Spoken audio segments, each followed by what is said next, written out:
Episode 334, AI Making Decisions from Data Centers. The primitive forms of artificial intelligence we already have proved very useful. AI is a golden opportunity. How do we ensure that this technology is regulated? The long arc of technological history is now in an extraordinary new phase. The AI 6 podcast with Joanne Sweeney. AI workloads are about to explode from 15% to 40% of all data center activity by 2030. That's according to Data Center World in a report published earlier this year. Hello and welcome back to AI 6. And 6 minutes from now, you'll have a clearer picture of what the AI infrastructure race really means and why it matters for every organization buying or building AI right now. I came across the phrase, the country of geniuses, and AI making decisions from data centers. And I went to explore the source of it and what it actually means. Well, it actually comes from Anthropic CEO Dario Amodei. He used it in his official statement at the AI Action Summit in Paris in February 2025. And here it is. Possibly by 2026 or 2027, and almost certainly no later than 2030, the capabilities of AI systems will be best thought of as akin to an entirely new state, populated by highly intelligent people, appearing on the global stage, a country of geniuses in a data center, with the profound economic, societal and security implications that would bring.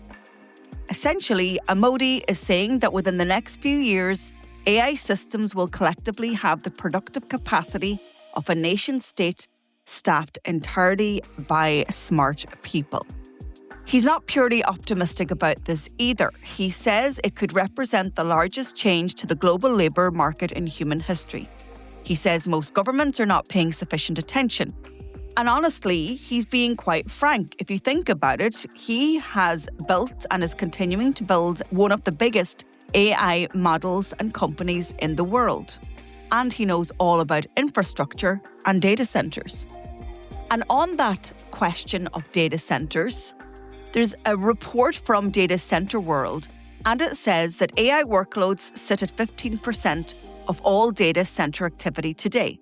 But by 2030, that figure is projected to hit 40%. The JLL 2026 Global Data Center Outlook puts the investment needed to support this at up to $3 trillion over the next 5 years. Global data center capacity is expected to nearly double, from 103 gigawatts to 200 gigawatts by the end of the decade. And this is the point where AI inference workloads, meaning AI actually running in the real world and producing outputs at scale, will overtake training as the dominant activity. AI stops being primarily something you build and becomes primarily something you run continuously at volume. But there's a problem. Only 1 in 5 data centers today can support the power density AI actually demands. We're talking 50 to 70 kilowatts per rack. The average rack 9 years ago handled 6 kilowatts. Today, it's 16. AI needs 3 to 4 times that. Most facilities were never built for it. So, if the infrastructure can't keep up, organisations that depend on legacy systems will get left behind. For those of us in Ireland, it's not abstract. Ireland is one of Europe's largest data centre hubs. Our facilities already consume around 21% of the country's total electricity.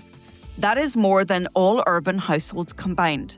The figure is projected to reach a third of national electricity supply by the end of the year. Ireland has a moratorium on new data centre grid connections up until the end of the year, when the Commission for Regulation of Utilities finally lifted it under new rules requiring new facilities to generate their own power and source 80% of their annual electricity from renewables. The government is now fast-tracking legislation to let data centres build private wire connections directly to renewable energy sources, bypassing the public grid. And the debate, economic benefit versus grid pressure versus climate targets, is the exact same tension playing out across every country trying to stay competitive in the AI age. The JLL report describes 4-year grid connection delays, creating what it calls a perfect storm. So, And Modi's Country of Geniuses prediction and the infrastructure race are the same story. The Country of Geniuses does not run on good intentions, it's running on gigawatts, on rack densities that most legacy facilities cannot match. Satya Nadella from Microsoft said at Davos this year that GDP growth in any country will be directly correlated to the cost of energy used in running AI. If you cannot power AI cheaply and reliably, you are locked out of the gains it generates.